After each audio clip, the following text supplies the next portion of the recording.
যুদ্ধের প্রভাব রান্নার গ্যাসের সংকটে এই প্রথম ভোগ বন্ধের সিদ্ধান্ত তমলুকের বর্গভীমা মন্দির কর্তৃপক্ষের। ইরান আমেরিকা যুদ্ধের প্রভাব সরাসরি পড়েছে ভারতে। বাণিজ্যিক গ্যাসের সংকটের জেরে দেশ জুড়ে হাজার হাজার হোটেল বন্ধ হওয়ার আশঙ্কা তৈরি হয়েছে। রেশ পৌঁছেছে জেলাগুলোতেও। তমলুক বর্গভীমা মন্দির সতীর 51 পীঠের এক পীঠ। প্রতিনিয়ত ভোগ হয় মায়ের এবং পুণ্যার্থীদের জন্য ভোগের ব্যবস্থা হয়ে থাকে। কিন্তু যুদ্ধ পরিস্থিতিতে গ্যাসের সংকট, তাই মন্দির কর্তৃপক্ষ জানিয়ে দিলেন যে আগামী 21শে মার্চের পর সাধারণ মানুষের ভক্তদের জন্য আর মিলবে না মায়ের ভোগ, এবং যারা বুকিং করেছেন তাদেরও ফোন করে জানিয়ে দেওয়া হচ্ছে মায়ের ভোগ গ্যাস সংকটের জন্য অনির্দিষ্টকালের জন্য বন্ধ করা হয়েছে।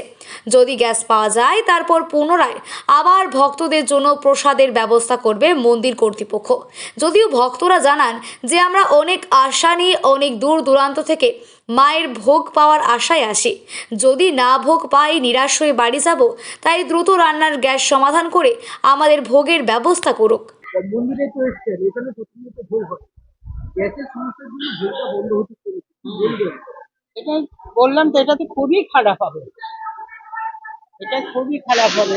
ভোগ বন্ধ মানেই তো কত লোক আসে এখানে প্রতিনিয়ত ভোগ খেতে। সত্যি তো ভোগের ইয়েতে খারাপ হবে।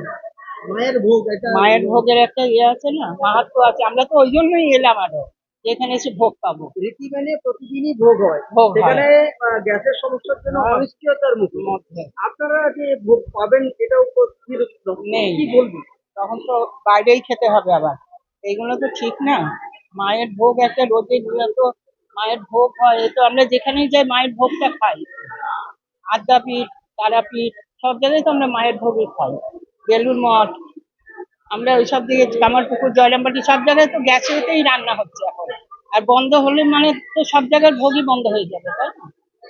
এগুলো ঠিক না।